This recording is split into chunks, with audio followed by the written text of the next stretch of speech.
The most news in the morning. CNN's American Morning. Weekday, 6 a.m. Eastern. I can't even imagine the emotion that you're going through right now. How are you, both physically and mentally, after the release?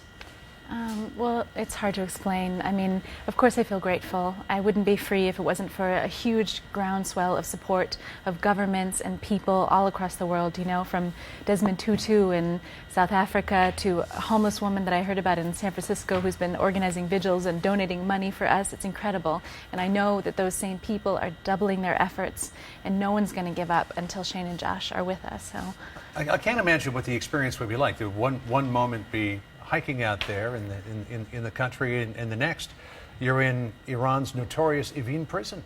Nothing in life can prepare you for something like this. The only thing that got me through was just thinking about my mother and her suffering and my loved ones, and just knowing I had to come back to them, you know, bruised but unbroken. I had to walk out strong, and now I have to be stronger than ever. I didn't expect it to end this way for me. I mean, it's not over, but I just didn't expect to have my freedom be so bittersweet.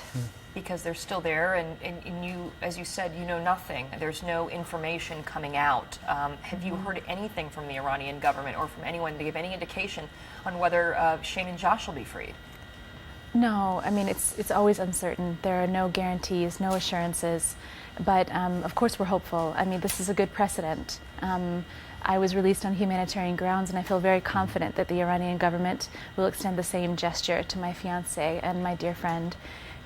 It's just, I hope it's soon, because this has just been too long. Now our pain was invisible. Everyone's been seeing the pain of our families, which is in many ways just as bad. And in many ways worse, you know.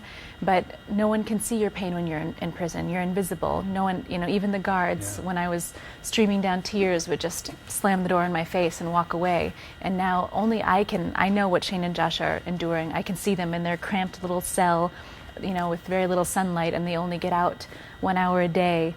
And, you know, they exercise side by side on a space like the size of a towel. Wow. And they're wonderful, wonderful people, and I want the world to meet them.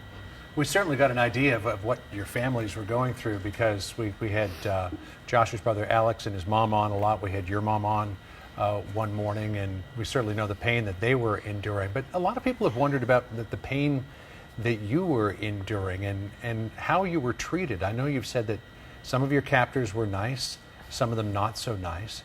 Did they ever physically abuse you? No. I mean, it's all psychological. And it's just, the hardest thing, of course, is being so alienated from your family. You know, I begged and cried for a phone call, and I didn't get it until I think the 7th month. I'm still unclear on the chronology. You know, by the time I got a phone call, I'd already lost hope that was going to happen. And just, there's so many ups and downs. You think it's going to be over, and then it just goes on and on and on. More than a year. I mean, we followed really the story every step of the way. And, you know, some of our viewers also were wondering how it all started. Can you just walk us through or just explain that day? You guys were hiking in Kurdistan. You were looking at these beautiful waterfalls, as you describe it, and then everything changed in an instant. Yeah. You know, well, my fiancé, Shane Bauer, and I, we've long been fascinated with the region. You know, the Middle East is a diverse body of cultures, and we knew we wanted to immerse ourselves in that part of the world to learn more about it, and to be hopefully more of a bridge between the people in that region and the people in our country. So I taught in Damascus for a year. And there's not a lot of green mountains in Damascus. You know, It's a beautiful, beautiful country. A lot of brown. A lot of beautiful desert and craggy rocks. But we wanted a little bit of green. And I had 2 friends that had already traveled in northern Iraq, and it's a semi-autonomous zone. You know, it's not a war zone. Americans have not been hurt there. You know, even while all of the violence was raging in the south, it wasn't happening in the north. So it was an easy place. I only had a week off of work of my teaching job in Damascus. So it was an easy, quick trip to some green mountains, and we'd been assured by our research that it was safe, and really nothing like this has happened there before. Our story was completely unexpected and tragic. We did nothing wrong. And why didn't the Iranians believe you? I mean, they're accusing you of espionage-like charges. Why? What was the point of that? I don't know if I'll ever completely understand that. But all I can say is that we did nothing wrong. We meant no harm to the Iranian people. We did not intend to cross the border. It was unmarked. We were just on a trail behind a tourist site that was recommended to us by the hotel.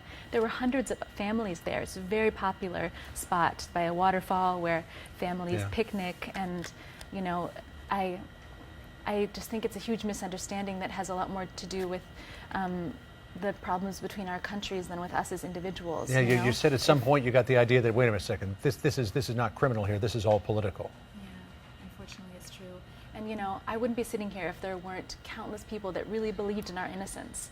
I don't think there's any doubt in the world that that we didn't intend to go to Iran and that we would never do that, like risk our safety in that way and put our families through this, you know? President Ahmadinejad is here this week, and I know that you have wanted to try to get in touch with him. He was on with Larry King on Wednesday talking about whether or not Shane and Josh would ever get out. He said, that's in the hands of the judge. You know, I've made my appeal. Do you think you'll have a chance to meet with him? What kind of indications are you getting from the Iranians? Yeah, well, I don't see why he wouldn't want to meet with us. You know, I've made it really, really clear that I have no animosity towards him or towards the government. I just want this to be resolved, and I want it to be finished. And I think that it would be a really good opportunity to you know, push this forward for us to meet each other. But I don't know if it's going to happen. I would just ask him to release my fiance and my friend for the same reasons he released me, you know, as a humanitarian gesture. This is not about politics and it's not about governments, and we don't deserve to suffer any longer, and neither do our families. What do you think of this idea that he has floated about a prisoner swap, 8 Iranians being held here in the United States in exchange for Shane and Josh? Would you support that? Well, you know, I'm not a politician. I honestly, this is not my area of expertise. I don't know how this should be resolved. I just know it should be resolved.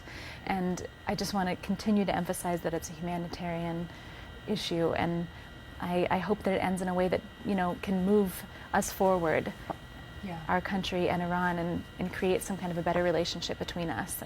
You know, in reading some of your accounts, Sarah, it was amazing that there were these small and few and far between moments of joy that happened while you were in the prison. One was that that Shane asked you to marry him there, right? And he had, I noticed you have a thread on your hand. Yeah. He made an engagement ring for you. Tell us about that. Can we see that too? Hold it up. We'll get a shot of that. Yeah, Shane's a romantic guy.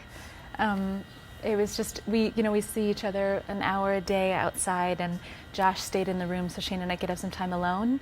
And Shane said, I have something to tell you. And I said, oh, I hope it's not bad because I'm having a really bad day. And he's like, no, it's good.